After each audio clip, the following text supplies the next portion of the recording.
नमस्कार, मी अश्विन बापट. आपण बघताय 10च्या बातम्या एबीपी माझावर. बुलेटिनच्या सुरुवातीला आजच्या दिवसभरातली एक मोठी आणि चर्चेत राहिलेली बातमी. वैष्णवी हगवणे आत्महत्या प्रकरणाची सुनावणी आज पार पडली. या सुनावणी दरम्यान हगवणेच्या वकिलांकडून वैष्णवीच्या चारित्र्याचं हनन करण्याचा प्रयत्न झालाय. वैष्णवीची एका व्यक्तीसोबत सुरू असलेलं चॅटिंग पकडण्यात आलेलं आणि तेव्हापासून ती आत्महत्येचा प्रयत्न करत होती असा युक्तिवाद हगवणेच्या वकिलांकडून करण्यात आलाय. तर नवऱ्याने बायकोला कानाखाली मारणं म्हणजे छळ नाही असा अजब युक्तिवाद हगवणेच्या वकिलांकडून करण्यात आलाय. दरम्यान वैष्णवीचा सासरा राजेंद्र आणि दीर सुशील हगवणेला 31 मे पर्यंत पोलीस कोठडी सुनावण्यात आली. तर नवरा शशांक, सासू लता आणि नणंद करिश्माला 1 दिवसाची पोलीस कोठडी सुनावण्यात आली.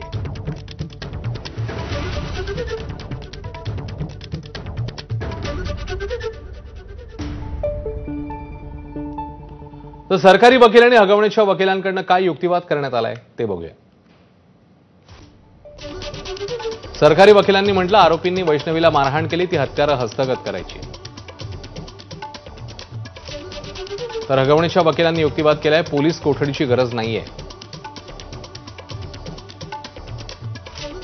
निलेश चव्हाणला आरोपी करणं चुकीचं आहे असंही हगवणेच्या वकिलांचं म्हणणं आहे. वैष्णवी एका व्यक्तीसोबत करत असलेले चॅट पकडण्यात आलेले, आम्हाला त्याची माहिती हवी आहे असं हगवणेच्या वकिलांनी युक्तिवाद केलाय. तर वैष्णवीची प्रवृत्तीच आत्महत्या करण्याची होती असाही युक्तिवाद करण्यात आलाय.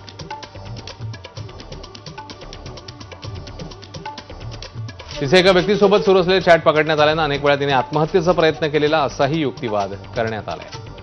तर एकदा रॅट पॉयझन खाऊन एकदा गाडीतनं उडी मारून आत्महत्येचा तिने प्रयत्न केला. एखाद्या नवऱ्याने आपल्या बायकोला 4 कानाखाली मारल्या म्हणजे छळ होत नाही असाही अजब युक्तिवाद हगवणेच्या वकिलांनी केला. हगवणेंकडे 5 कोटींच्या गाड्या आहेत, 40 लाखांच्या फॉर्च्युनरसाठी ते कशाला छळ करतील असाही प्रश्न विचारण्यात आला हगवणेच्या वकिलांच्या वतीने. तर वैष्णवी हगवणेबाबत हगवणेच्या वकिलांनी काही खळबळजनक दावे केलेत. बघूया. जीव घेणं हल्ला तिच्यावरती झालेला नाहीये. अशा किरकोळ स्वरूपाची जी काय एखाद्या नवऱ्याकडनं एखाद्या पत्नीला मारहाण जर होते तर ते सुप्रीम कोर्टचं जजमेंट आम्ही आज दिलं कोर्टामध्ये की एखाद्या दिवशी असा एखादा इन्सिडेंट झाला, रागाच्या भरामध्ये नवऱ्याकडनं जर एखाद्या पत्नीला हल्ला झाला तर ती डोमेस्टिक व्हायलन्स होत नाही, ती हॅरेसमेंट होत नाही.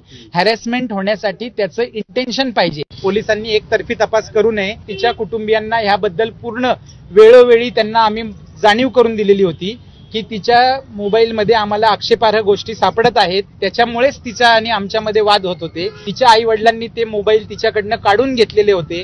त्या मोबाईल मधली जी काय चॅटिंग आहे ती आम्ही सुरक्षित ठिकाणी ठेवलेली आहे.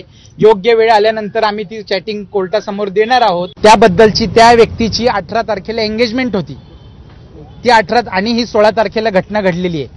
त्याचा काय तुम्ही तपास आजपर्यंत केला नाही? मी जर 16 पासून तुमच्या ताब्यात आहे. व्यक्ती कोण आहे? नाव दिलेलं आहे तपास अधिकाऱ्यांना. 2023 ला लग्न झाले.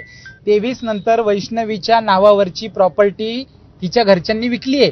तिला वैष्णवीला आम्ही नेऊन सोडली, तिला न हरकत द्यायला. ती प्रॉपर्टी बिल्डरला विकलेली आहे. मग हुंड्यामध्ये इंटरेस्ट असणारी फॅमिली अशा पद्धतीने तिच्या प्रॉपर्टीला नो ऑब्जेक्शन द्यायला लावेल का त्या मुलीला? निलेश चव्हाणवरती हा पूर्णपणे अन्याय झालेला आहे. निलेश चव्हाण हा त्याचा मित्र आहे. अशा एवढ्या वाईट परिस्थितीमध्ये त्यांनी त्याचं मैत्री निभावली. ते बाळ बघण्यासाठी 5 लोक तुरुंगात असताना ते लहान बाळ कुणी बघायचं होतं? ह्यांना अंत्यविधी झाला तेव्हा ह्यांनी बाळ काही नेलं नाही. ते बाळ बघायचं कुणी होतं? मग ह्यांनी रिक्वेस्ट केल्यामुळे ते बाळ त्यांनी सांभाळलं. वैष्णवीचे काका मोहन कसपटे यांनी मात्र हगवणे कुटुंबाकडून वैष्णवी हुंडाबळी प्रकरणाला वेगळं वळण देण्याचा प्रयत्न सुरू आहे असा आरोप केलाय. आता मला वाटतं त्यांना काही दुसरी बाजू दिसत नाही म्हणून चारित्र्य हनन करतात. तुमचं जर लव्ह मॅरेज आहे तर तुमचं लगेच तुम्ही डाऊट घ्यायचं काय कारण आहे? चारित्र्याचा संशय घ्यायचं काय कारण आहे? तुमचं लव्ह मॅरेज आहे ना. तुम्हाला एकमेकांवरती विश्वास नाही का? म्हणजे जर विश्वास नव्हता तर तुम्ही कशाला लग्न केलं? याचा अर्थ तुम्ही पैसे पाहूनच लग्न केलं असंच म्हणावं लागेल ना. वेगळं वळण द्यायचा त्यांचा प्रयत्न चालू आहे. असा काही विषय 100% नाही. आमच्या मुलीवर विश्वास आहे. वैष्णवी हगवणेचा छळ करून तिला आत्महत्येला प्रवृत्त केल्याबद्दल हगवणे कुटुंबाला अटक करण्यात आली आहे. वैष्णवीचा छळ करण्यात वैष्णवीची नणंद